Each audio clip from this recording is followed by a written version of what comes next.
En estos tiempos donde todos estamos encerrados en familia, tratando de escapar y luchar contra un exterminador encubierto y despiadado, estamos llamados a vivir nuestro triduo pascual. Y hoy más que nunca, nuestras familias necesitan un cordero, el cordero. El recuerdo del primogénito de Dios, Cristo Jesús, que se convierte en un cordero para nosotros al salvarnos con su sangre. Y no de un exterminio cualquiera, sino de la muerte misma, de la muerte definitiva. Ese es el exterminador por excelencia. Y por eso debemos ser conscientes de que esto nos ayuda a encontrar una esperanza renovada que respalda nuestra fe, que inflama nuestro corazón y que da sentido a todo ese mal que debemos enfrentar para superar. Es bello y sintomático que en las circunstancias en que nos encontramos, las lecturas de la liturgia nos recuerden que la celebración de la Pascua entre los judíos era en primer lugar una fiesta vivida en familia. Es cierto que en el libro del Éxodo al inicio el Señor da un mandato a Moisés y a Aarón para que le digan a toda la comunidad de Israel lo que tienen que hacer. Pero luego el mandato es de que cada familia celebre, que lo celebren en familia. Es cierto que el cordero en tiempos posteriores se sacrificaba en el templo, pero la celebración de la fiesta sucedía en familia. Y les digo que esto de alguna manera es providencial porque estos tiempos que nos tocan vivir forzadamente en familia nos presentan una ocasión maravillosa para volver precisamente a las raíces de nuestra fe. Las circunstancias nos ayudan a descubrir junto con la liturgia, sobre todo, que lejos de ser una excepción, la Pascua, la salvación del Señor, se experimenta en primer lugar en familia. El mismo Señor Jesús, cuando quiso celebrar su Pascua, lo hizo con su familia, la familia de sus discípulos. Por eso, creo que, como les digo, es una circunstancia que el Señor nos regala para que recordemos este principio, esta realidad. La familia es ciertamente la base de la sociedad, pero es también el lugar donde recibimos, aprendemos, descubrimos la salvación del Señor. Y en estos días en que estamos de alguna manera confinados, debemos descubrir de nuevo este valor, esta perla preciosa que tenemos en nuestras manos y que a veces descuidamos tanto. Otro punto que querría subrayar de esta celebración es que tanto en la lectura del libro del Éxodo como de los pasajes del Nuevo Testamento que nos relatan la última cena, entre ellos el de la segunda lectura, se nos dice que Jesús mandó a los discípulos que celebraran eso en recuerdo. Lo mismo les dice Moisés a los israelitas. Esto será para ustedes un memorial. Ahora, este recuerdo, este memorial, no se refiere a una memoria nostálgica, ¿no? Como cuando nos ponemos a ver un video de las vacaciones en familia, las fotos de los niños pequeños, ¡ay, qué bonito! No es una celebración nostálgica. En la Biblia, en el Antiguo Testamento, recordarse significa muchísimo más. En el mismo libro del Éxodo, unos capítulos antes, cuando los israelitas oprimidos por los egipcios claman a Dios, el texto dice que Él los escucha y se acordó de su alianza. ¿Qué quiere decir eso? Que se pone en marcha para liberarlos. Siempre que en la Biblia se dice que Dios se recordó, no es porque se le olvidó dónde había puesto a los israelitas, no, quiere decir que está a punto de poner en marcha su plan de salvación.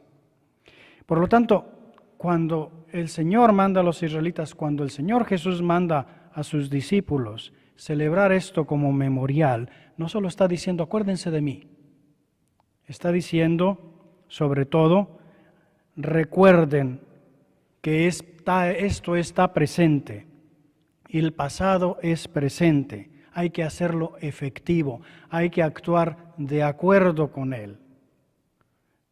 Quiere decir, hagan vivo lo que ustedes están ahora experimentando. ¿Y qué es lo que están experimentando? Los 3 grandes regalos que recordamos el día de hoy es lo que Jesús les manda a los apóstoles que celebren como memorial. La Eucaristía, el sacerdocio y el tercero, que en realidad es una explicitación de los otros 2, el mandamiento del amor y del servicio. Y todos estos dones, estos regalos, también los entendemos mejor viviéndolos y celebrándolos en la familia, en esa familia pequeña y en esa familia más grande que es nuestra iglesia. En primer lugar, la Eucaristía. Jesús, como el padre de familia en la celebración judía, distribuye el pan. Pero no solo distribuye el pan, sino que se distribuye, se entrega él mismo. Él es el alimento. Él es la comida. Él es el que crea esa familia con su mismo cuerpo y su misma sangre. Esa frase que escuchamos en San Pablo, donde Jesús dice, esta es la sangre de la nueva alianza, nos recuerda precisamente el texto del Éxodo más adelante, cuando Dios hace la alianza con su pueblo y la sella por medio de la sangre. Una sangre que primero es rociada sobre el altar que representa a Dios y luego sobre el pueblo. Una manera de decir, de ahora en adelante somos consanguíneos, somos familia. Lo que Jesús hace al entregar la Eucaristía, al entregarse a sí mismo, es hacernos familia con Dios. Esa familia pequeña se convierte en familia de Dios. En segundo lugar, el don del sacerdocio, sobre todo como servicio, sobre todo con la misión de ser el reflejo del amor de Dios hacia los demás. ¿Y dónde es que se aprende mejor esto si no es precisamente en la familia? O al menos esa es la vocación de la familia.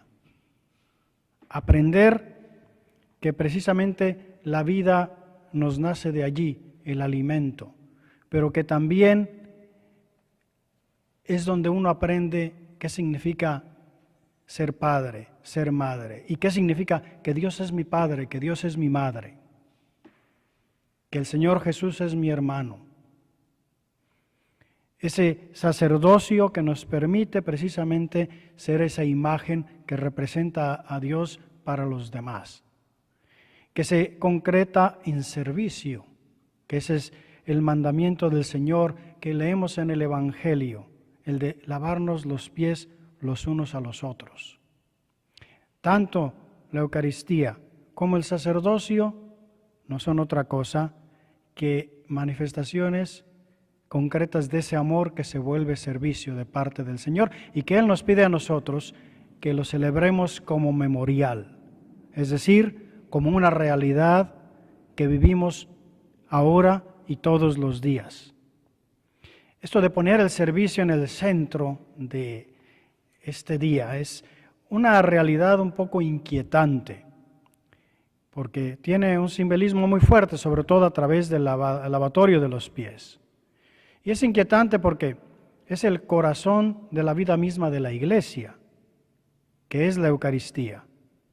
Al menos una vez al año, con una fuerza renovadora y sin precedentes, todos nos vemos obligados a mirar y recordar que no es suficiente comer el cuerpo de Cristo, sino que también debe estar acompañado de la voluntad de ir a lavar los pies de los demás, es decir, hacer a los demás el objeto de esa fe y de ese amor que tenemos en Jesús. De esos pies que deben comenzar el éxodo que nos lleva hacia la resurrección.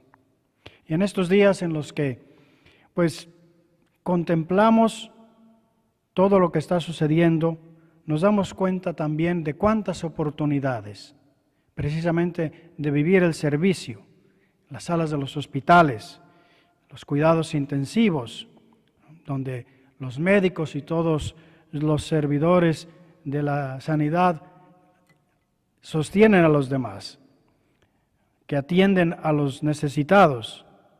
Es una imagen casi icónica del moderno lavatorio de los pies. También vemos personas a veces haciendo cola en los supermercados que con paciencia se dejan atender por los dependientes en el turno de servicio. Los padres, los papás que sirven a sus hijos asumiendo y poniendo bajo control sus miedos y desconciertos también para no afectarlos. A esos niños que se dejan atender por sus padres con toda confianza.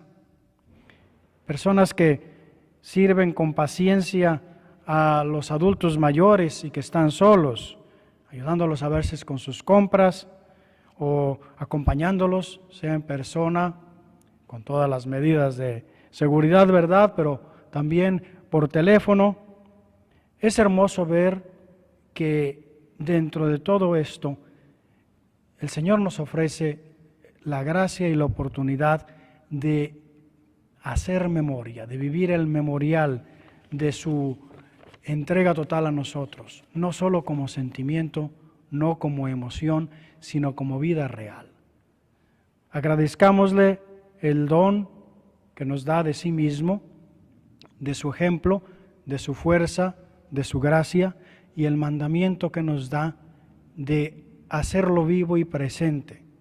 Y comencemos sobre todo por la vida que tenemos en nuestras familias, con la ayuda y el servicio que el Señor nos presenta en estas circunstancias.